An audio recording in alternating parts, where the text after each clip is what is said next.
La correcta gestión de los residuos industriales, además de ser una obligación legal, es un factor fundamental a la hora de proteger el medio ambiente.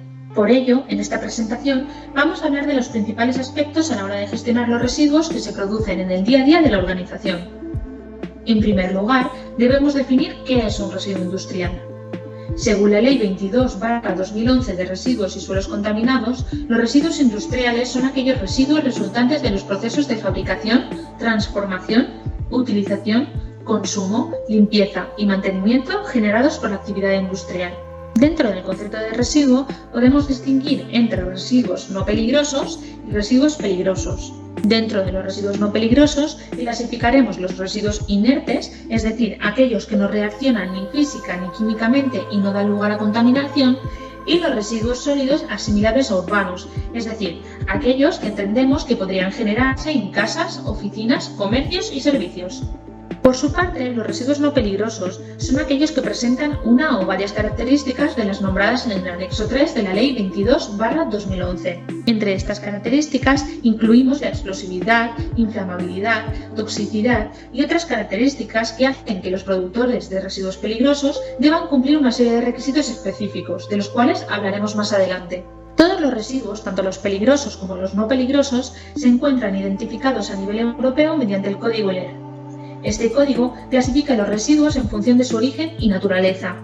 En ella, los residuos peligrosos pueden distinguirse mediante el uso de un asterisco, tal y como vemos en la imagen en pantalla. Dentro del proceso de gestión de residuos, vamos a distinguir una serie de figuras básicas. La primera de ellas es la figura del productor, siendo este la persona que genera los residuos y que, por lo tanto, por ley, se tiene que hacer cargo de ellos.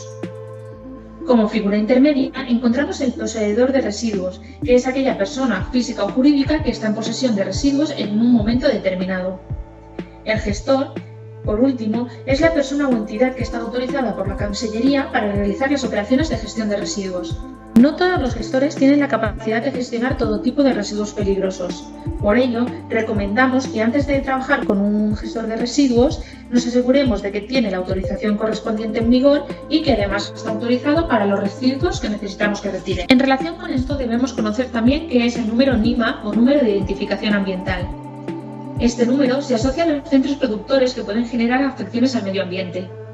El NIMA tiene validez nacional y sirve como una manera de facilitar la labor de las administraciones públicas ambientales competentes y entidades privadas en relación con las tareas de vigilancia, control, seguimiento y comunicación. Este número, por lo tanto, quedará indicado en todos los documentos relativos a la gestión de residuos. Es importante tener en cuenta que el número NIMA no es sinónimo de que una entidad se encuentre registrada o autorizada por la Consellería, ya que este número puede ser asignado por esta por diferentes motivos, incluido el inicio de un expediente administrativo. Como hemos comentado anteriormente, los residuos peligrosos presentan una serie de características de las cuales se derivan unos requisitos legales a cumplir por quienes las producen. En primer lugar, previamente al inicio de la actividad, la entidad debe estar dada de alta como productora de residuos peligrosos. En función de la cantidad de residuos que produzca, se distingue entre pequeños productores de residuos peligrosos que generan menos de 10.000 kilogramos anuales de residuos y los productores de residuos peligrosos, que generan una cantidad superior. La diferencia entre ambas categorías radica en las exigencias que deben cumplir,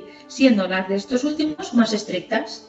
Por ejemplo, estos requieren la realización de una memoria anual de residuos y un plan de minimización cada 4 años. En sus artículos 17 y 18, la Ley 22/2011 de Residuos y Suelos Contaminados establece las obligaciones de los productores. En primer lugar, establece que estos deben asegurar el tratamiento adecuado de los residuos que han producido, ya sea encargándose por ellos mismos o subcontratando este servicio. En tal caso, los productores de residuos deberán sufragar los correspondientes costes derivados de la gestión por parte de un gestor autorizado. En segundo lugar, la ley establece que deben disponer de la acreditación documental del tratamiento dado a sus residuos, es decir, deben tener una serie de documentos que acrediten cuál ha sido el destino de los residuos que han producido. Además, deberán informar inmediatamente a la administración competente en caso de desaparición, pérdida o escape de residuos. Por último, los productores de residuos deben mantener un libro de registro de residuos peligrosos. La información se guardará al menos 3 años. Solo para el caso de grandes productores, tal y como hemos comentado anteriormente, estos deberán elaborar y presentar un estudio de minimización comprometiéndose a reducir la producción de residuos peligrosos. Dentro de sus instalaciones, los productores de residuos no deberán mezclar ni diluir los residuos peligrosos con otras categorías de residuos, ni con otros residuos, sustancias o materiales. Deberán mantener estos en condiciones adecuadas de seguridad y higiene, tal y como veremos más adelante.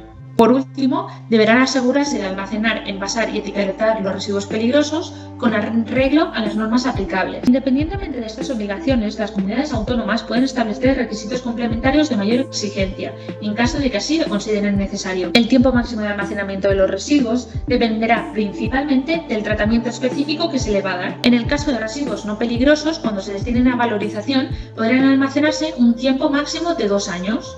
Este plazo se reducirá a 1 año en el caso de que se destinen a eliminación. En el caso de los residuos peligrosos, el tiempo máximo de almacenamiento es de 6 meses, tanto si se destinan a valorización como a eliminación. Estos plazos que estamos nombrando empiezan a computar desde que se inicia el primer depósito de residuos en el lugar de almacenamiento. En relación a las condiciones de almacenamiento de los residuos, como hemos comentado anteriormente, estos deben almacenarse en condiciones adecuadas de seguridad e higiene, mientras esperan a ser retirados. En relación con esto, en esta imagen vemos una serie de incumplimientos. En primer lugar, las zonas de almacenamiento deben estar claramente delimitadas y alejadas de la zona de producción. Además, la zona de almacenamiento deberá estar techada y protegida frente a las inclemencias meteorológicas, el viento, la lluvia, el sol, etc. La zona de almacenamiento deberá tener suelo estanco o disponer de un sistema de recogida de lixiviados o cubetos de retención, que deberán tener la capacidad suficiente. Además, deben tener en cuenta las incompatibilidades entre residuos. Se deberá disponer de un número suficiente de contenedores y que estos sean adecuados para cada tipo de residuo, es decir, que sean envases de materiales adecuados y con cierres que eviten la pérdida de contenido. Por otra parte, sabemos que existen residuos que deben cumplir normativa específica. Por ejemplo, el caso de los residuos de aparatos eléctricos y electrónicos o el caso de equipos que contienen gases fluorados. Este ha sido un breve resumen sobre la gestión de los residuos. En caso de necesitar más información, pueden consultar nuestra página web o escribir un correo a técnico@fempa.es.